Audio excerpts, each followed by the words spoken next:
So in these big five categories are where you can have different, ratios like valuation and debt, whatever it might be ratios. There's also the section on profitability, which makes sense. We want to invest in companies that are profitable and that are using their assets wisely to continue to grow profits over a period of time, the period of time when we own their stock. And that's what we're really curious about and really want to key in on. And ratios can help us to evaluate a company as far as profitability and then compare with others in the industry and even the wider market, but really try to hone in on competitors within its own industry.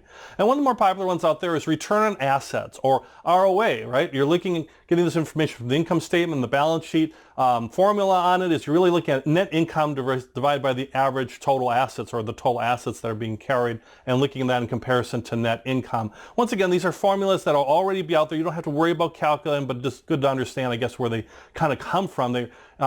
These different types of ratios. And this is really looking at assets. Assets are being things like a company owns, right? A company owns factories and equipment and different things that they own in order to conduct their business, right? So in order to do business, they have to have these assets that they own. And the ROA tells you how good is a company at making money and using those assets basically to make money. So if I'm investing in a new factory, or I'm buying additional equipment, or a capital expenditure to buy additional equipment, when I do that, am I getting a return on that asset? Am I getting a return on that investment in that asset?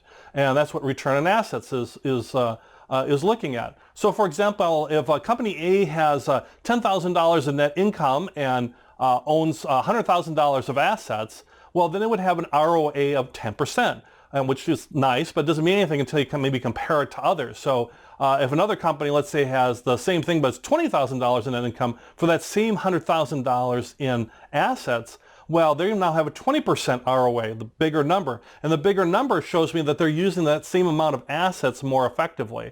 Now, as we know, there's companies of various sizes within industries. So by using a ratio, we can now compare maybe a bigger company to a smaller company and compare how they're each using their own assets effectively as one ratio of many others that we might use when we're analyzing stocks to buy. So for ROA, or return on assets, think of it as for every dollar of assets you own or the company owns, how much in profit can it generate in profits each year? Maybe around 10% in profits is a good rule of thumb with ROA. So ROA, or return on assets, the whole thing you're looking at is a bigger number. So if I have company A has 20%, or in this case, company A had 10%, and company B, if we had a fictional company B, was 20%, well, that's at least telling me it's using its assets more profitably. That doesn't mean the other things are going good, like its price earnings or its dividend yield or what the future might hold. Those are other things, but we can at least say, at least this management team's pretty good at managing and using its assets. That's a good sign, because that means they have a better chance to be profitable than a company that is less efficient or less efficient with their assets.